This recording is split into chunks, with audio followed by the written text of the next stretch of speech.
paroki kita yang sedang mengalami situasi yang berat karena menghadapi masalah yang besar. Marilah berdoa.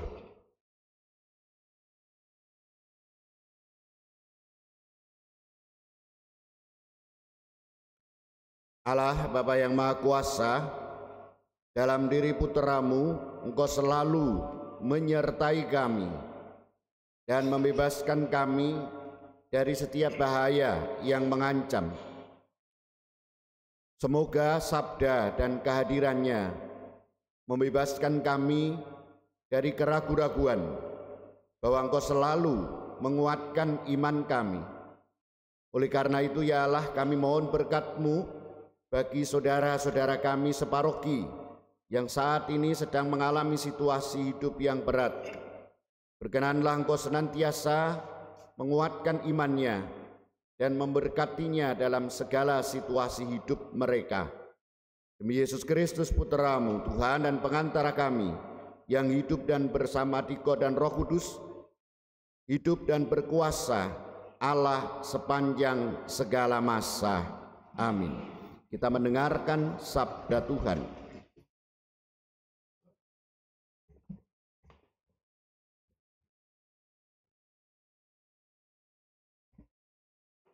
Bacaan dari kitab Ayub. Dari dalam badai Tuhan menjawab Ayub, katanya, "Siapa yang telah membendung laut dengan pintu, ketika laut itu membual keluar dari dalam rahim samudera? Ketika aku membuat awan menjadi pakaiannya, dan kekelaman menjadi kain bedungnya, ketika aku menetapkan batasnya dan memasang palang serta pintu. Ketika aku berfirman, sampai di sini engkau boleh datang dan jangan lewat. Disinilah gelombang-gelombangmu yang congkak akan dihentikan." Demikianlah sabda Tuhan.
Perdagangan di lautan luas, mereka melihat pekerjaan-pekerjaan Tuhan dan karya-karyanya yang ajaib di tempat yang dalam.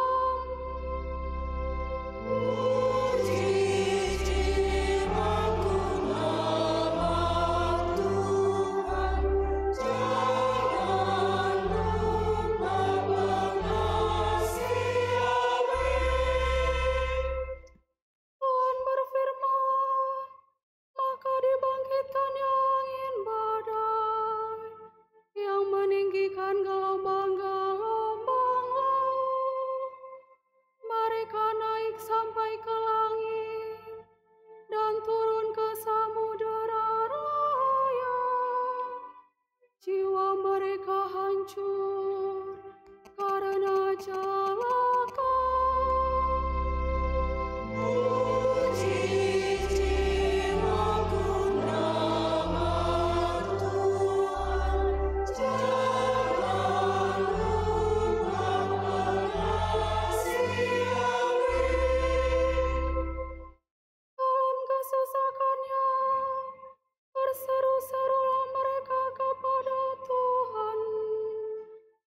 Tuhan mengeluarkan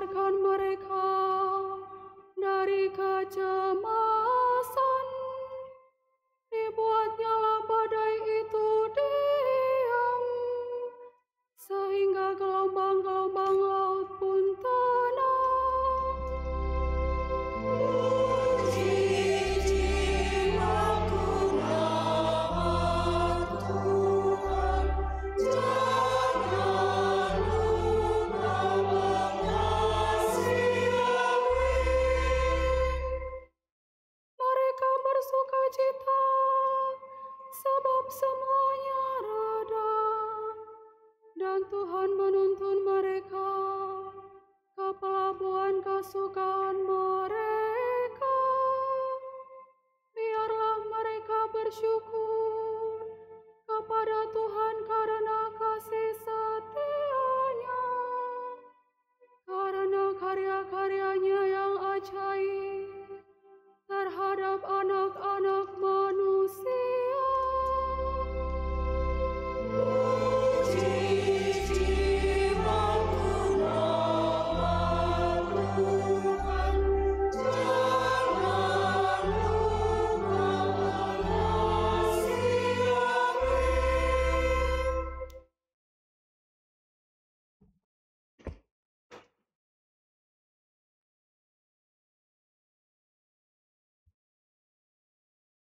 Bacaan dari surat kedua Rasul Paulus kepada jemaat di Korintus. Saudara-saudara, kasih Kristus telah menguasai kami. Sebab itu, kami mengerti bahwa jika satu orang sudah mati untuk semua orang, maka semua orang sudah mati. Dan Kristus telah mati untuk semua orang, supaya mereka yang hidup tidak lagi hidup untuk dirinya sendiri, melainkan untuk Dia yang telah mati dan dibangkitkan bagi mereka. Sebab itu, kami tidak lagi menilai seorang pun menurut ukuran manusia. Dan jika kami pernah menilai Kristus menurut ukuran manusia, sekarang kami tidak lagi menilainya demikian. Jadi, barang siapa ada dalam Kristus, ia adalah ciptaan baru. Yang lama sudah berlalu, dan sungguh yang baru sudah datang. Demikianlah sabda Tuhan.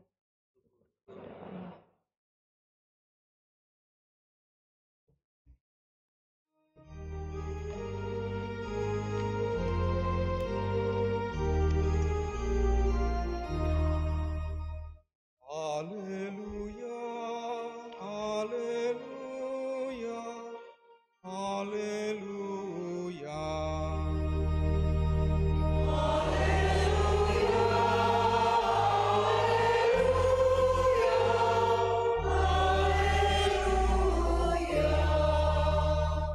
Seorang nabi besar telah muncul di tengah kita, dan Allah telah melawat umat-Nya. Haleluya, haleluya, haleluya. Tuhan bersamamu. Inilah Injil Yesus Kristus menurut Markus. Dimuliakanlah Tuhan. Sekali peristiwa menjelang malam, Yesus berkata kepada murid-muridnya, "Marilah kita bertolak ke seberang." Mereka meninggalkan orang banyak, lalu bertolak dan membawa Yesus beserta mereka dalam perahu, di mana Yesus telah duduk, dan perahu-perahu lain juga menyertai Dia. Lalu mengamuklah topan yang sangat dahsyat, dan ombak menyembur masuk ke dalam perahu, sehingga perahu itu mulai penuh dengan air. Pada waktu itu, Yesus sedang tidur di buritan memakai bantal. Kemudian murid-muridnya membangunkan Dia dan berkata kepadanya, "Guru, tidak pedulikah engkau kalau kita binasa?" Yesus pun bangun dan membentak angin itu dan berkata kepada danau itu, "Diam, tenanglah." Lalu angin itu reda dan danau itu menjadi teduh sekali. Yesus pun berkata kepada murid-muridnya, "Mengapa kamu begitu takut? Mengapa kamu tidak percaya?" Mereka menjadi sangat takut dan berkata satu sama lain, "Siapa sebenarnya orang ini, sehingga angin dan danau pun taat kepadanya?" Demikianlah Injil Tuhan. Terpujilah Kristus.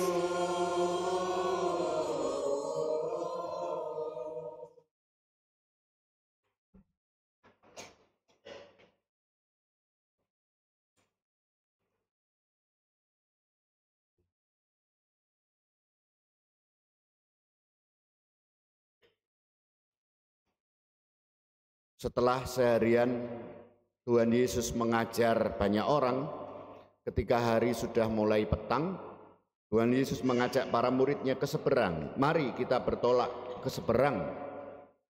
Lalu mereka meninggalkan orang banyak dan bertolak ke seberang memenuhi ajakan Tuhan Yesus ini. Para rasul berada dalam satu perahu dengan Tuhan Yesus. Ada perahu-perahu yang lain juga yang menyertai perahu yang mereka tumpangi. Ketika mereka sedang mengarungi danau, tiba-tiba datang taufan yang dahsyat, dan karena itu ombak pun membesar, masuk airnya ke dalam perahu.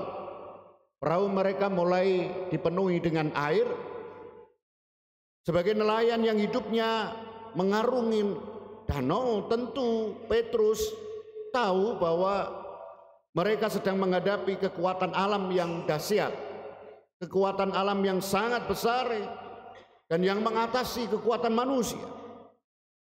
Mereka tentu tahu soal ini. Situasi ini sangat berbahaya karena mengancam hidup mereka dalam kepanikan yang sangat besar. Para saudara, ketika sedang dalam ancaman hidup yang sangat berbahaya di tengah danau itu, ternyata Tuhan Yesus sedang tidur di puritan, di dalam sebuah tilam, di atas sebuah tilam.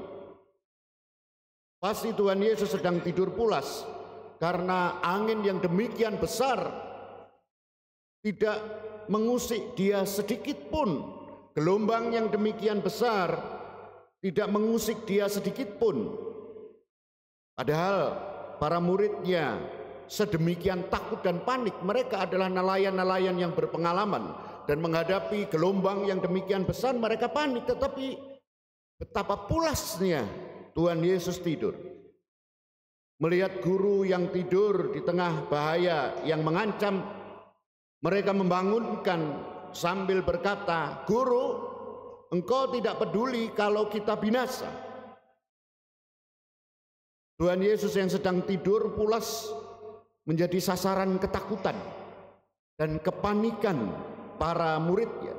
Yang takut dan panik adalah para muridnya, tetapi justru mereka yang menuduh guru mereka tidak peduli. Yang takut, yang panik adalah saya, tetapi justru menyalahkan Tuhan Allah. Seringkali itu terjadi. Yang panik dan yang takut adalah para murid, tetapi justru mereka menuduh guru mereka tidak peduli. Para saudara, ketakutan dan kepanikan para muridnya ini membangunkan Tuhan Yesus dari tidur. Segera Tuhan Yesus menghardik angin dan berkata kepada danau itu, "Diam, tenanglah." Seketika itu juga angin mereda dan danau menjadi teduh sekali. Kemudian Tuhan Yesus berkata kepada para muridnya, "Mengapa kamu begitu takut? Mengapa kamu tidak percaya?" Kata-kata Tuhan Yesus ini merupakan teguran. Mengapa kalian begitu takut padahal aku bersama kalian? Mengapa kalian tidak percaya bahwa aku mencintai kalian sehingga tidak mungkin membiarkan kalian binasa? Mendengar teguran itu, para murid sangat takut dan berkata seorang kepada yang lain, "Siapa gerangan orang ini sehingga angin dan danau pun taat kepadanya?" Lalu sampailah mereka di seberang danau di daerah Gerasa. Para saudara, dari pengalaman para murid kita dapat belajar beriman kepada Tuhan Yesus. Seperti halnya para murid, para saudara, kita mengikuti Tuhan Yesus karena ajakan Tuhan Yesus, bukan kemauan kita sendiri, tetapi karena kita diundang, karena kita diajak, karena kita dipanggil. Marilah kita bertolak ke seberang. Bertolak ke seberang di dalam hidup kita adalah seberang kehidupan kita ini adalah hidup yang sejati, hidup kekal, keselamatan jiwa. Kita diajak oleh Tuhan Yesus, mari kita bertolak ke sana. Jadi yang mengajak adalah Tuhan Yesus dan kita mengikutinya. Bapak, Ibu, dan para saudara, ketika mengikuti Tuhan Yesus bukan berarti menempuh perjalanan yang baik-baik saja. tenang-tenang saja, nyaman-nyaman saja, enak-enak saja. Tidak. Mengikuti Tuhan Yesus juga menghadapi masalah yang demikian besar, sehingga kita tidak sanggup mengatasinya seperti para rasul. Menghadapi masalah yang mengatasi kekuatan manusia. Manusia tidak mungkin mengatasi badai. Badai dan taufan, ombak membuat para rasul sedemikian panik dan takut. Sama seringkali kita juga mengalami masalah yang demikian besar. Tidak sanggup kita menyelesaikannya. Para rasul tadi menuduh Tuhan Yesus tidak peduli kalau kita binasa. Hal yang sama juga sering terjadi dalam diri kita. Kita yang mengalami soal karena kesalahan kita sendiri, karena kejelekan orang lain. Kita menuduh Tuhan Allah, diam saja. Kita menuduh Tuhan Allah membiarkan kita dalam situasi yang kita alami. Kepanikan membawa mereka kembali kepada Tuhan Yesus. Membawa para rasul kembali kepada Tuhan Yesus. Tapi kembali untuk menuduh. Saya dan para saudara juga ketika ada masalah kembali kepada Tuhan Allah, tetapi untuk menyalahkan Tuhan Allah seringkali. Bapak, Ibu, dan para saudara, masih untung meski mereka sedemikian panik dan takut, mereka masih menyadari bahwa Tuhan Yesus bersama mereka. Justru dalam kepanikan dan ketakutan inilah mereka kembali kepada Tuhan Yesus. Bukankah ini yang setiap kali juga saya dan para saudara alami? Maka mohon berkat Allah para saudara, agar ketika saya dan para saudara mengalami situasi yang sulit, masalah besar dan berat, kita tidak melupakan dan tidak kehilangan Tuhan Yesus. Kata-kata Tuhan Yesus hari ini, mengapa kamu begitu takut? Mengapa kamu tidak percaya? Kata-kata itu ditujukan kepada saya dan para saudara. Di balik kata-kata itu ada pesan. Aku yang mengajak kalian, aku yang mengundang kalian. Dan aku bersama kalian. Tidak mungkin aku yang mengajak kalian untuk mencelakakan kalian. Tidak mungkin aku yang mengajak kalian menuju kebinasaan. Aku bersama kalian. Tuhan Yesus berada bersama kita dalam perahu hati kita, perahu keluarga kita, perahu paroki kita, dan perahu lingkungan kita. Tuhan Yesus selalu berada bersama kita. Berkat Allah senantiasa menyertai kita semua. Amin. Kita hening para saudara, kita kembali kepada diri kita masing-masing. Pernahkah dalam situasi tertentu kita mengalami seperti yang dialami para rasul hari ini? Situasi apa itu? Karena apa?